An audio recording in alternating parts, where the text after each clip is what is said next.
Good morning, everyone, and happy Easter to all of you. Thank you for coming out this Sunday for this service.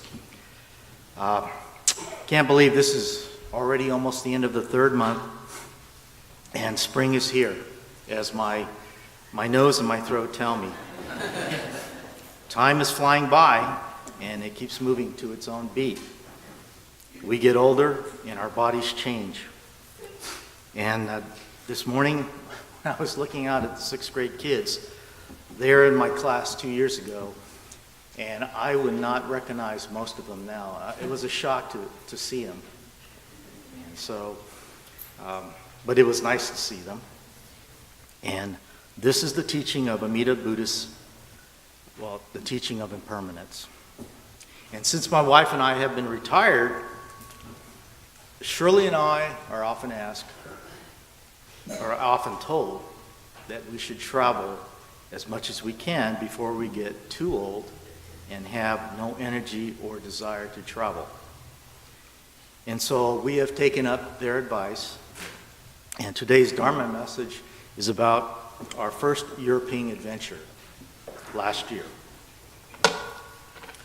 This past September, before the tragic terrorist shootings in Paris, my wife and I traveled to London for 1 week and to Paris for 1 week as part of our bucket list of things to do while retired. I wanted to talk about some of the highlights of that trip, and more importantly, about one particular place in France that inspired me to put together this Dharma message. At the beginning of our trip in London, there were a few things that threw me off guard. I wanted to share them with you so that you could be warned if you travel to London.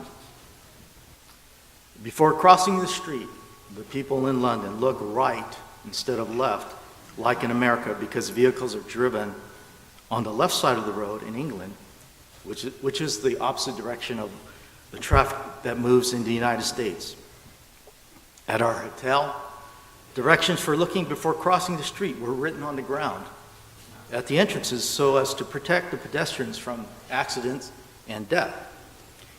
And the reason why this hits home with me is that 40 years ago, when I first started working for the state of California, I traveled to Los Angeles and stayed in J-Town.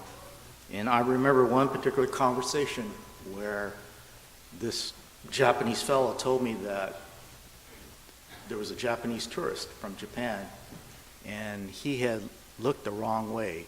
He looked right instead of left, and as a result, he was killed. And that has stayed with me for 40 years.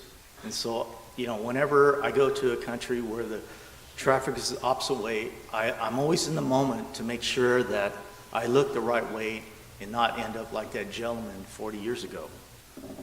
And also, to add to the confusion, for the tourists from America, no matter which direction the traffic is going, cars are parked with and against the traffic on the streets.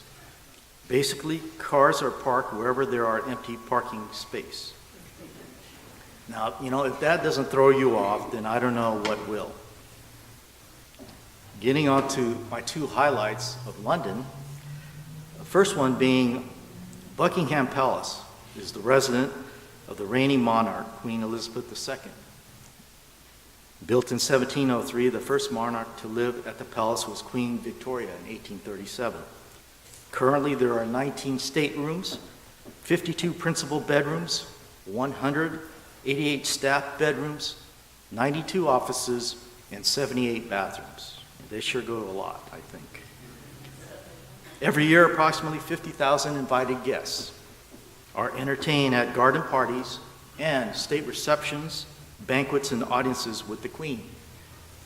For those of you interested in visiting Buckingham Palace, the public can visit the palace to view the historical structure with its beautiful artwork, royal furniture, and unique decorations of the staterooms only during the months of July through September. Moving on to my second place. I'm sure many of you have heard this store, the superstore called Harrod. Harrod is a super upscale department store that is over 170 years old. The store is situated on 5 acres that covers 1 million square feet of retail shopping and has over 330 departments offering a wide range of products and services. Some of the things that blew me away were watches. I couldn't believe it. Watches costing more than my house. And for those of you who are into caviar, beluga caviar costing 4 Benjamin Franklins and 1 Ulysses S. Grant, $450 an ounce. Filet mignon costing over $75 a pound. And gold bars and coins being sold off the shelf. In addition, Herod's dress codes do not allow uniformed soldiers, Boy Scouts, Girl Scouts, and people with Mohican hairstyles and wearing tracksuit apparel to enter the store. All I can say is you need to be there to experience what I think is the most outrageous store on the planet Earth. Moving across the English Channel, my 2 highlights in Paris were the Louvre Museum, established in 1792, which is one of the largest, and I mean largest, museums in the world. If you can imagine, the state capitol park in downtown Sacramento can fit on the grounds of the Louvre. Over 650,000 square feet houses nearly 380,000 objects of work from the prehistory period to the 21st century. The Louvre is the world's most visited museum with over 9 million visitors a year, which averages out to 20 to 25,000 people a day. The museum is so large that it employs over 2,000 people to operate it. The various displays include Egyptian antiquities from 4000 BC before Christ to the 4th century, Near East antiquities from Mesopotamia, which is currently Iraq, and Persia, currently Iran, Greek and Roman antiquities from 10,000 BC to the 6th century, Islamic art form from the past 1,000 years, and paintings, sculptures, vases, bronze pieces, ceramics, enamels, stained glass, prints, and drawings from various parts of the world. Despite the crowds, I did see the most famous painting in the world, the Mona Lisa, which made the visit well worth it. However, my only disappointment was the writing describing each museum piece was in French, so I could not fully appreciate the finer points of the museum pieces. My second stop in Paris that I thoroughly enjoyed was the Palace of Versailles. It is one of the foremost museum attractions in the world with over 7 million visitors a year. Despite its museum status, there are many political and governmental functions still held at the palace. The palace is a magnificent building with floor space totaling over 721,000 square feet. Surrounding the palace are acres and acres of beautiful garden areas. Landscaping as far as the eye can see. During its heyday, Versailles was the court of political power and government center from 1682 through 1789. The structure represented the symbol of absolute monarchy and was one of the causes of the French Revolution. Within the palace are 350 apartment units, which included the private apartments of the King and Queen of France.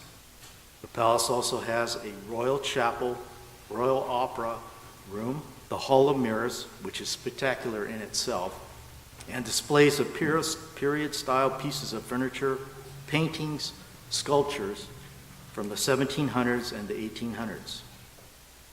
You know, while enjoying my time in London and Paris with the city's very unique cultures, customs, and history, I realized again, like with all my previous trips, and my wife Shirley could attest, that I deeply missed my life in America. After returning, I was so very thankful for my home base in Sacramento, and more importantly, my relationships with my loving family and wonderful friends.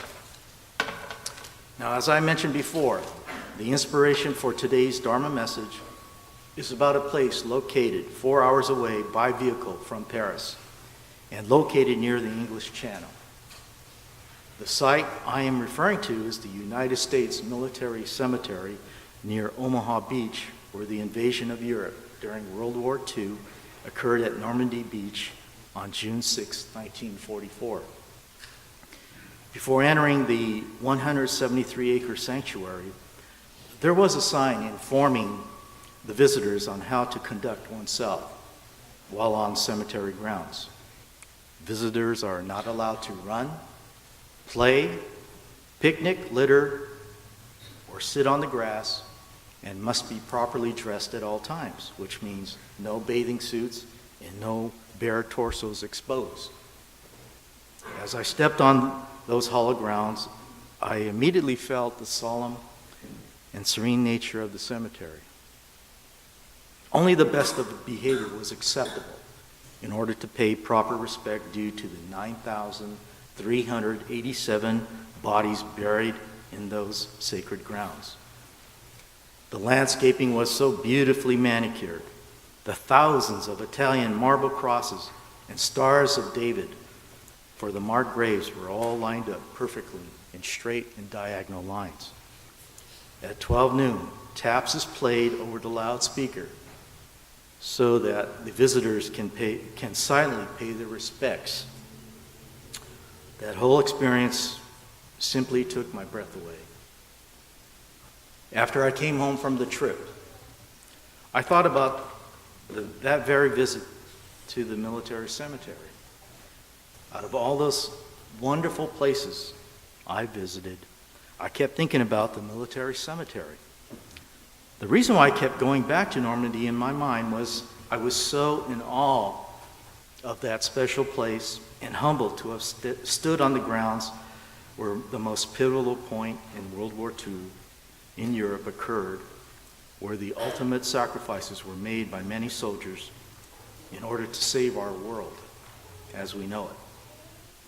Looking down from the cliffs of Omaha Beach towards the shoreline, I can almost imagine what the approaching soldiers were facing. Death staring at them as bullets and bombs were being fired at them, like the opening scenes of the movie Saving Private Ryan. Unfortunately, many died instantly as they stepped off the landing crafts. It was a surreal feeling of dread for their deaths and gratitude for their sacrifices. During World War II, it is written that approximately 50 to 80 million people, or approximately 3% of the world's population at that time, had died due to the evil desires of a few individuals who wanted to conquer our world. American dead and wounded accounted for approximately 1.1 million people. As we approach the acknowledgement and celebration of the DDay invasion within 2.5 months, imagine, if you will, what our world would be if the DDay invasion had failed. We could have been living under Nazi Germany rule, where a fascist government could dictate to us on how to live, and always in the back of our minds, fearing if we will meet the same fate as the millions of Jews who were exterminated during the war. Thanks to the heroic and sacrifices of those courageous soldiers, we Americans do not face the horrors of war and now enjoy the privileges and freedoms of living in a democracy where we can eat what we want, sleep where we want, live in comfortable homes, drive cars, travel to and vacation at wherever we want to, work in occupations of our own choosing, attend church of our own choosing, enjoy our friends and families, or simply stated, just living in peace. This is our connection to World War II, to those people. It is our responsibility to rededicate our commitment to living our lives to the fullest for those people who gave us this gift of life.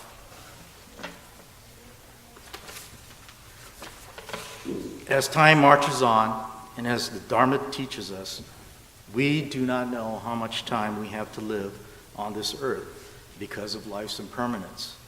But we do know that all of us are part of the human race, dependent upon each other in all things in order to survive. So with these truths to guide us, may we always have Dharma eyes open, grateful for the people who have sacrificed on our behalf, and the people who will continue to sacrifice on our behalf so that we may truly savor and appreciate our lives.